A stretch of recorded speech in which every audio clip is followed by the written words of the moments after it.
tuturuan kayo paano mag-download ng SAM. So, punta lang kayo sa Chrome. Then, type nyo SAM. Ayan. Makikita nyo dyan may download SAM. Pindutin nyo yan. Yung mga option dyan na para sa Windows. Ayan. Naka-Windows tayo. Ayan. Download.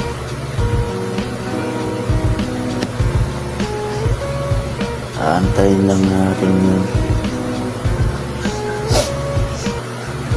Medyo matagal.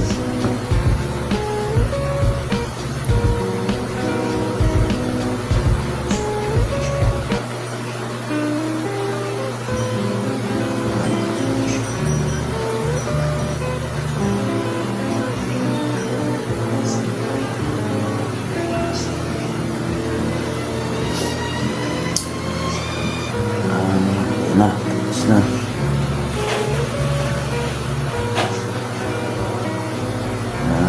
Bago ang lahat, i-off muna natin yung UAC. Lalagay natin usually dito sa baba, pero lalagay natin dito sa pinakababa para hindi ma-block yung ibang features ng SAM.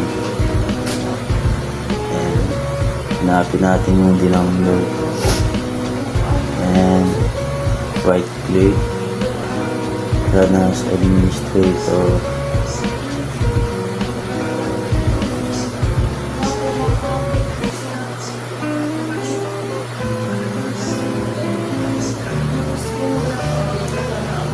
Yun na.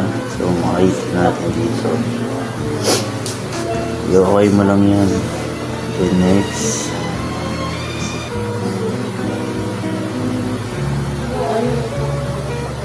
Yan, makikita nyo.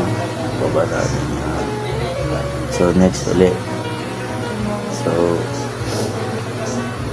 makikita nyo yung next ko yan. Pero may laman. Kaya inano natin sa ibang folder siya. So yan, installing na. Antay lang tayo.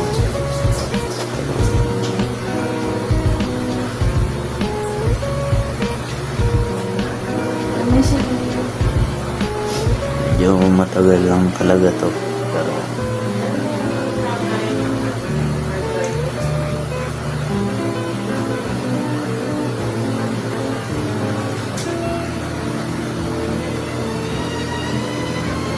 hantay-hantay lang.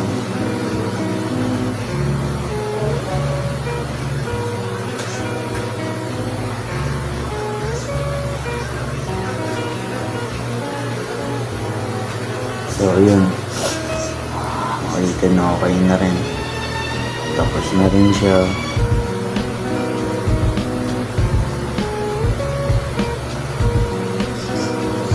Ayan, click mo na, finish. Try natin kung gumagana. Yun. So, yun lang. Thank you. So, maraming salamat po sa panonood. Bye-bye.